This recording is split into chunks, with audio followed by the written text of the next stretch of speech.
Her name is Kim. Okay. Kim has been a guest speaker with us before. For those of you who came to our first Little Black Dress event, it was Kim's first time speaking, and we were very fortunate to get her back for our 5th anniversary, which brought her that much further along in her journey. And guess what? This is 13 years along in her journey, and we welcome her.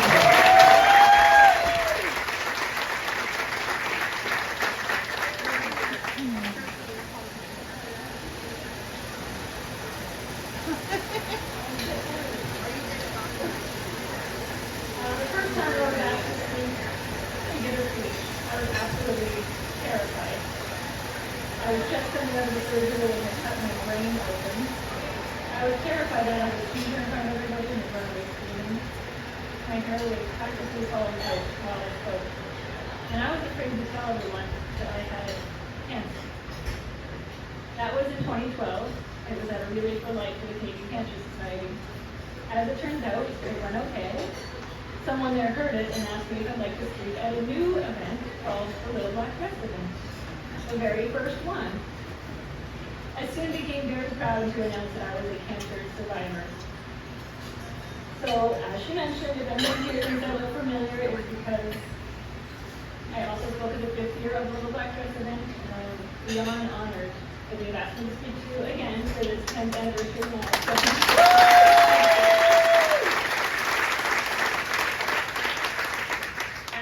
I apologize if you have heard this story already. My amazing mom, who is with me tonight, got an award for raising money for the Canadian Cancer Society for over 50 years.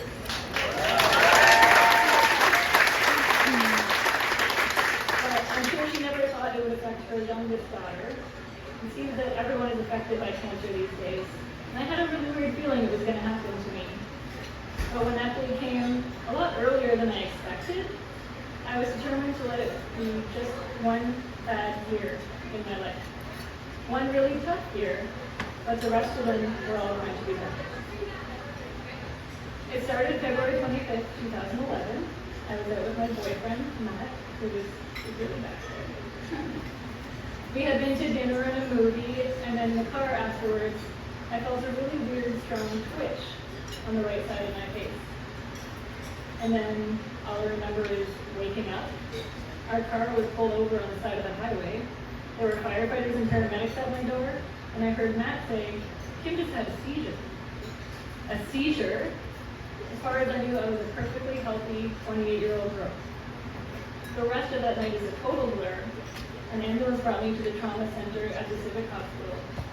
I had another seizure, and then an MRI which said I had a brain tumor on my right frontal lobe. Turns out I wasn't as normal as I thought. I was admitted to the hospital for 2 weeks until we could do surgery to remove the tumor, which I had named Maury after Maury Povich because I loved watching Maury every morning. And if this thing was going to live in me, then I was going to have to like it a bit more. Actually, I didn't mind the hospital. Matt slept leaning on my hospital bed and refused to leave my side.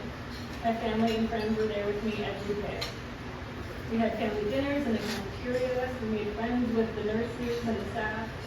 And we spent our days talking, laughing, and celebrating life. It brought everybody closer and made us realize what was really important. It somehow only brings back good memories. Hakuna Matata, from my favorite movie, The Lion King, became my motto. No worries, but Maury was going to have to go. I met with my surgeon who explained, we want to do surgery to remove the tumor. We're going to do it while you're awake. Awake surgery. So they could ask me to move certain parts of my body while they did it. On March 7th, 2011, I had surgery. To this day, I don't know why I wasn't scared. I guess the staff had made me feel safe and confident.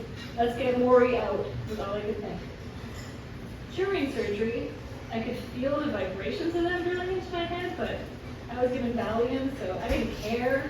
I was talking and laughing and singing Disney songs and telling them I was going to go to Hawaii and Disney World with Discover and celebrate. I had a great time. 5 hours seems like just one to me. I was sent home just 2 days later.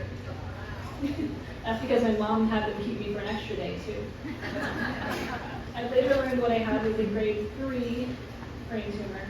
They still hadn't used the word cancer yet, so I thought maybe I was in the clear.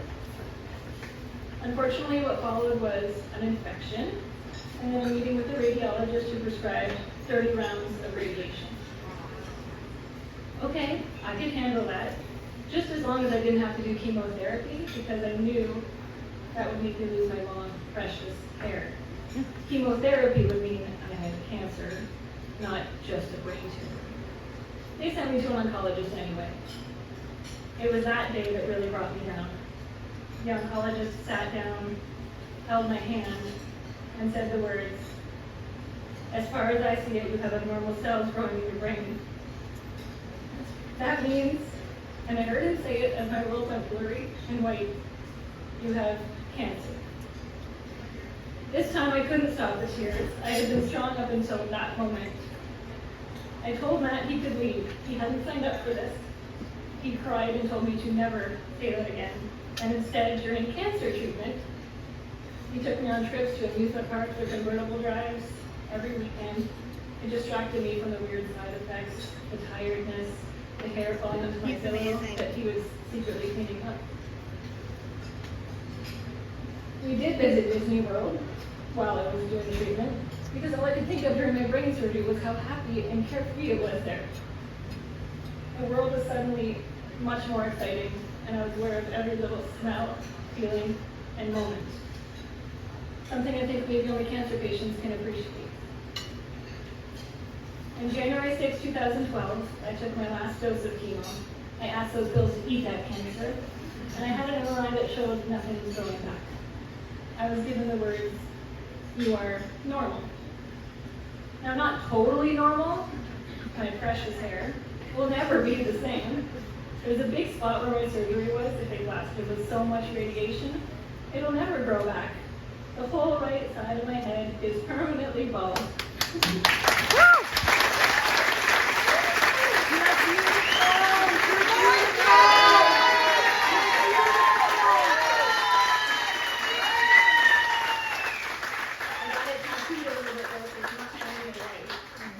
But who knew that could happen? Only like 0.1% of people. But you know what? It's okay, because I learned something fantastic. I can do my hair in 10 seconds.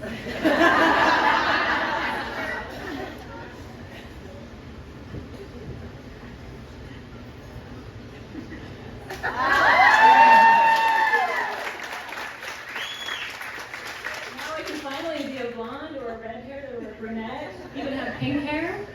I think I might actually own more wigs than shoes now. So today I like to, it's not there anymore. Today I celebrate every milestone.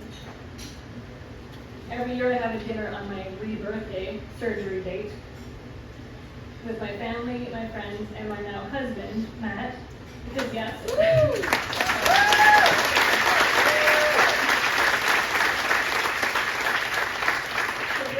Going through that together, we did finally get married twice. With a church wedding for him, and then my dream beach wedding in the sand in Mexico. He still takes me to Disney World all the time, and I've even learned how to tape hair extensions to my bald head. We now celebrate being 13 years cancer-free. I'm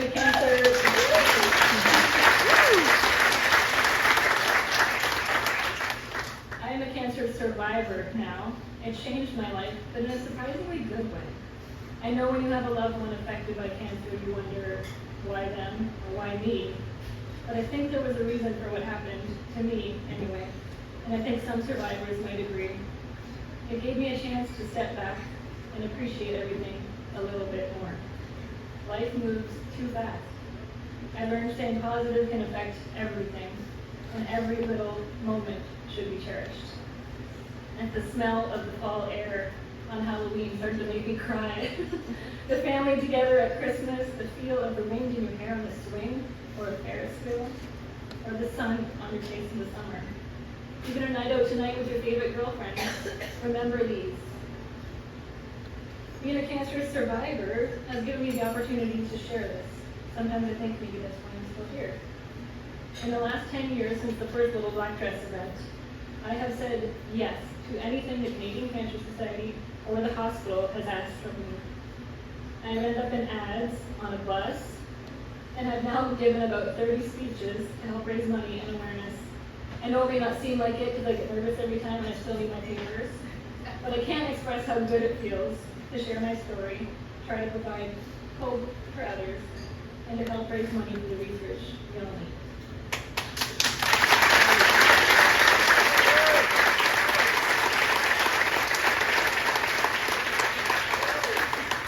Now let's just talk about the research being done by the Canadian Cancer Society for a minute, because I always have faith that if my cancer does come back, like she said, the advances that have happened in the last 13 years would make all the difference. First off, immunotherapies are one of the most exciting areas of cancer research to me. They've created cancer-killing viruses that target the cancer cells while also boosting a person's immune system before and after surgery. Some brain tumors are difficult to treat because of the blood-brain barrier. They can now administer a type of immunotherapy called CAR T cells directly to the tumor through the liquid around the brain and spinal cord. So if my cancer returns, they wouldn't have to cut my brain open again. Not only that, but surgeries like mine, where the patient is awake, were pretty rare in 2011, and now that's pretty much the standard. We also have the ability now for the patient to drink a liquid that lights up the tumor cells in fluorescent, so they can tell the difference between healthy brain tissue and tumor.